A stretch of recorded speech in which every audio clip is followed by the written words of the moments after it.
Hello guys, आज हम JMI study point में बीएसडी 2 का मलिक मोहम्मद जायसी पढ़ेंगे। मलिक मोहम्मद जायसी जी जो हैं, जायसी का जन्म 1492 के लगभग हुआ था।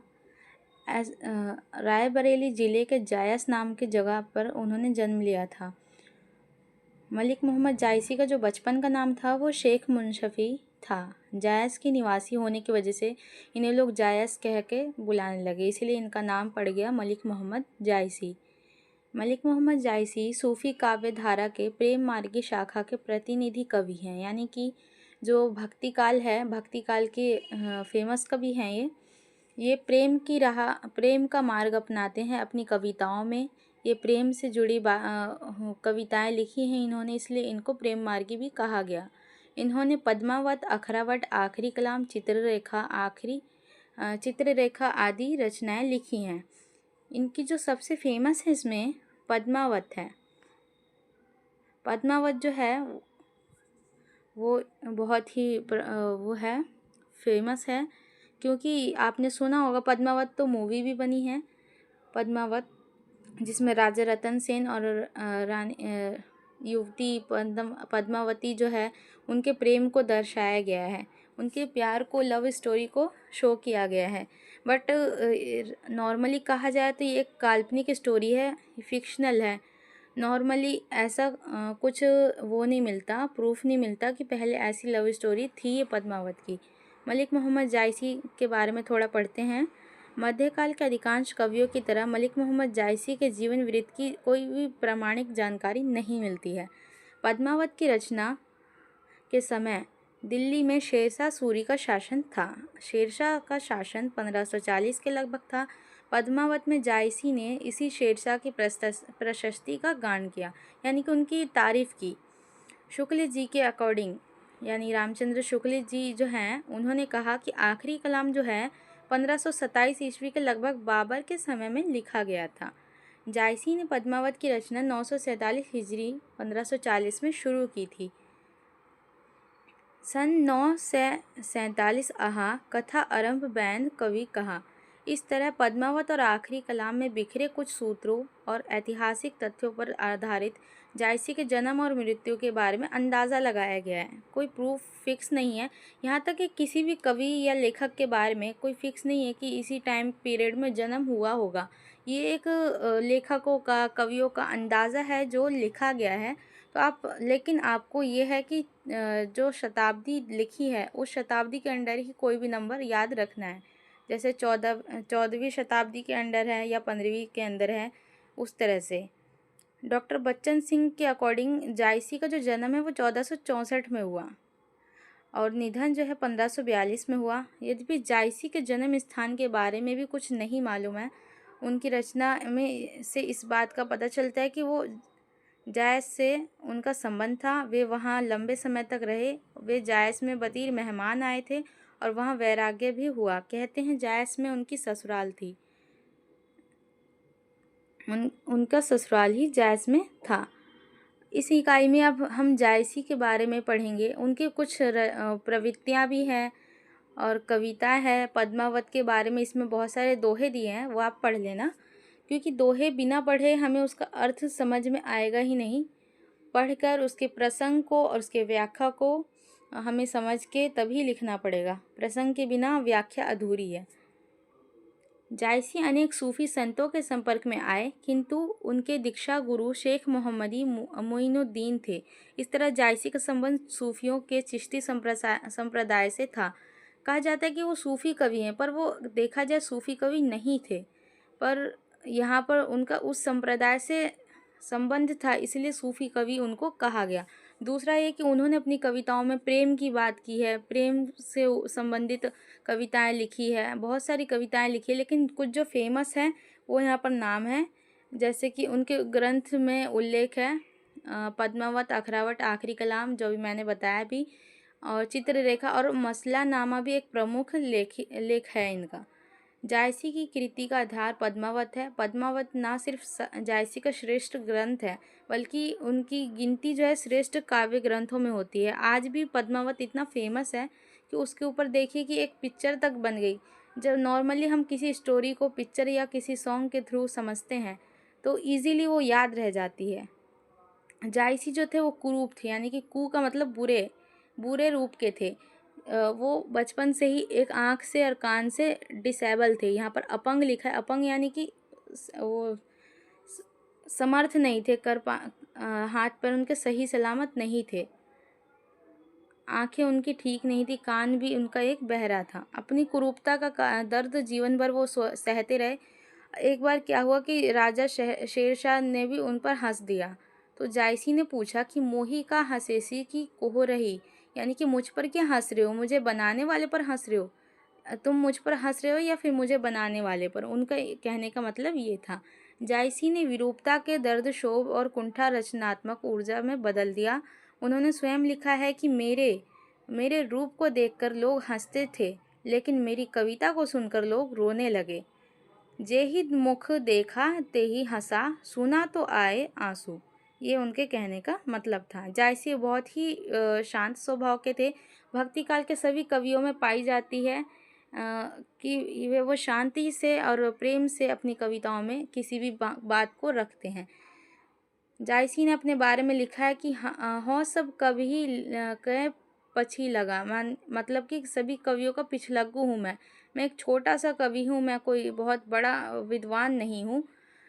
वे जो कुछ भी कहते थे डंके की चोट पर कहते थे, यानी कि बेधड़क हिम्मत से कहते थे, उन्हें किसी बात का भय नहीं था।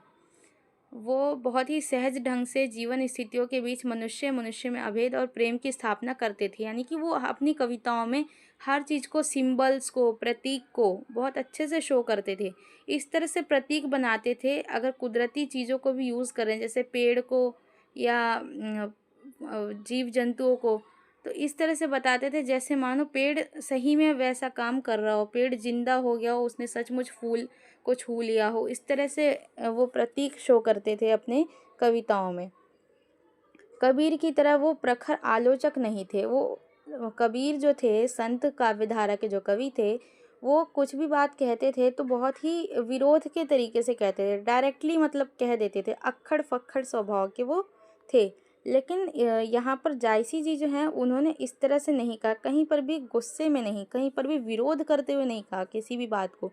वो हर बात को अपने प्रेम के शब्दों से शब्दों के जाल में फंसा देते हैं और प्रेम की बात करते हैं हर जगह। यहाँ पर उस प्रेम की बात नहीं हो रही, प्रेम की बात हो रही है, और दूसरी तरफ मनुष्य और ईश्वर के प्रेम की बात भी हो रही है।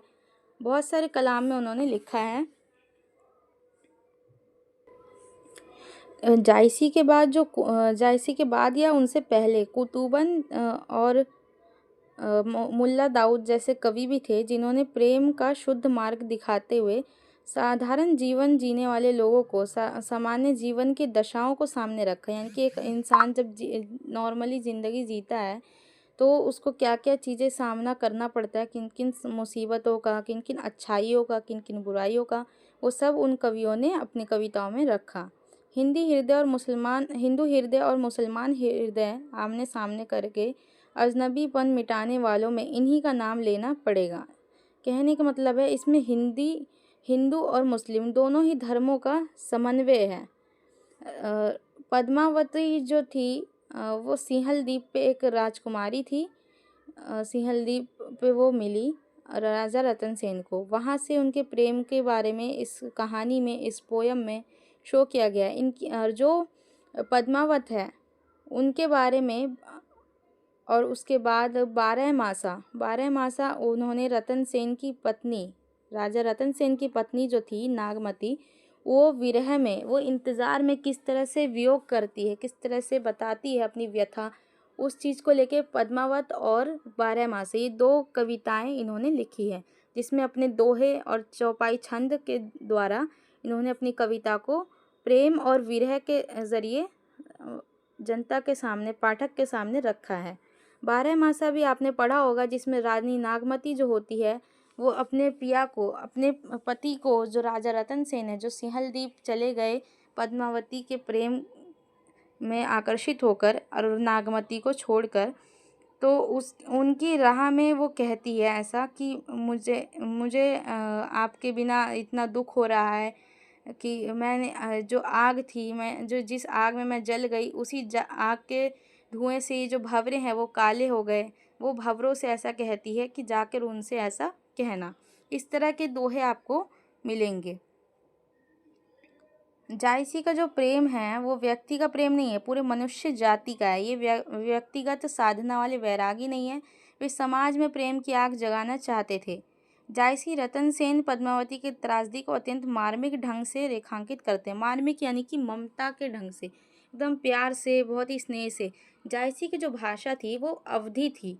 जायसी से पहले मुल्ला दाऊद कुतुबन आदि अपने प्रेमाख्यानों में अवधी का प्रयोग किया था उन्होंने, लेकिन जो जायसी की जो अवधी थी ना, वैसी किसी ने भी नहीं की।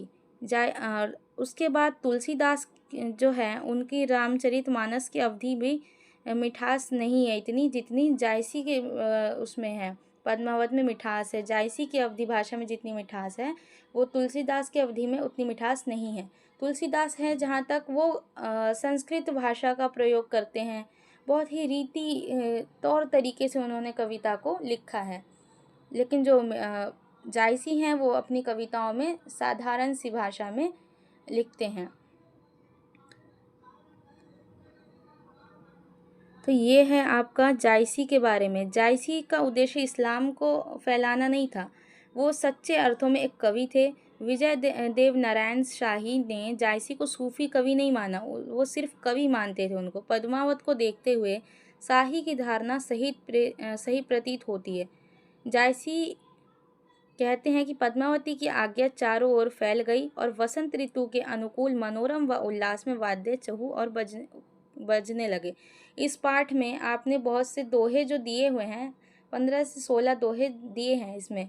उन दोहों में शॉर्ट में यहाँ पर समरी में मैं ये बताऊँ तो ये लिखा है कि रानी राजकुमारी पद्मावती जो थी वो अपनी सखियों के साथ वसंत ऋतु के मौसम में जहाँ निकलती है, वसंत ऋतु का मौसम होता है, तो ऐसा लगता है कि वाद्य बज रहे हो, गाना बज रहा हो मौसम में, पेड़ पौधे गाना गा रहे हो। उस तरह के मौसम में वो जाती है शिव मंदिर। और जिस रास्ते से वो जाती है, जिस बाग से वो होके वो जाती है, उस बाग में किस तरह वो सखियों के साथ पेड़ को चुनती है और फूलों को चुनती है, फलों के पेड़ को चुनती है। और वहाँ से वो लोग प्रसाद के तौर पे बहुत से फल इकट्ठा करते हैं, फूल इकट्ठा करते हैं भगवान को प्रसाद भोग के लिए। तो वहाँ से फिर वो शिव मंदिर में पहुँचती है किस तरह से, और वहाँ शिव मंदिर में जाके वो रानी पद्मावती अपनी व्यथा व्यक्त करती है कि मेरी सभी सखियों की विवाह हो गया और मैं अब तक मेरे में क्या कमी है कि विवाह नहीं हुआ। वहीं एक योगी आ जाता है और वो योगी और कोई नहीं, राजा रतन सेन के आगमन का प्रतीक होता है इनके इस दोहे में। और ये बताया जाता है कि वो जो योगी है उसे देख के सब शांत हो जाते हैं, और वो योगी इस तरह से मंत्र मोहित हो जाता है जैसे लगता है मानो कि वो सो गया हो, वो बस आंखें चल रही हैं लेकिन वो जीवित ना हो, वही मृत हो गया हो, उस तरह से। तो यहाँ पर यही शो किया गया है। इनके जो 16 दोहे दिए गए हैं इस पूरे पोयम में, पूरे चैप्टर में। लेकिन मेन जो था मलिक मोहम्मद जायसी के जीवन के बारे में और उनकी कहानी के बारे में, कविता के बारे में समझना था। तो शॉर्ट में अगर आपको ये भी पता है तो आप एक दो दोहे याद करके उसको संकेत और प्रसंग और व्याख्या करके जो आपसे हो सके आप एग्ज़ाम में अच्छे से लिख सकते हैं। कमल की काली पद्मावती मालती की भांति सौंदर्यवान होकर सुशोभित हो रही थी। ये जो मैंने अभी आपको बताया वो पूरा ये वर्णन यहाँ पर लिखा हुआ है। जायसी कहते हैं कि पद्मावती ने योगी के बारे में सखी से जैसा वर्णन सुना था उसे वास्तव में ही वैसा ही सुंदर और हजारों किरणों वाले सूर्य के समान तेजस्वी पाया। पद्मावती ने उसकी देह में चंदन का लेप किया, इससे वह जाग उठ जाए। तो उसकी जो सहेली है पद्मावती की, वो कहती कि ये जो योगी यहाँ पर प्रकट हुआ, वो मंदिर से वापस जाने के बाद वो यही सोचती रहती है रानी पद्मावती उस योगी के बारे में कि वो कैसा था, वो कौन था, कहाँ से आया, इतना तेजस्वी व्यक्ति था। तो उसकी सहेली जो है कहती है शायद ईश्वर ने आपके लिए ही इसे भेजा है, हो सकता है यही आपका भविष्य में पति बने। मलिक मोहम्मद जायसी के निवासी थे, इसलिए जायसी कहलाते हैं। मलिक मोहम्मद जायसी सूफी काव्यधारा के प्रेम मार्ग की शाखा के प्रतिनिधि कवि हैं। जायसी की प्रेम भाषा अवधी है। तो ये था मलिक मोहम्मद जायसी के बारे में, उनका जीवन परिचय, उनकी रचना और उनके पद्मावती के बारे में जो समरी थी वो मैंने आपको डिस्कस की यहाँ पे। आई होप कि आपको ये वीडियो हेल्पफुल लगी हो। Thank you.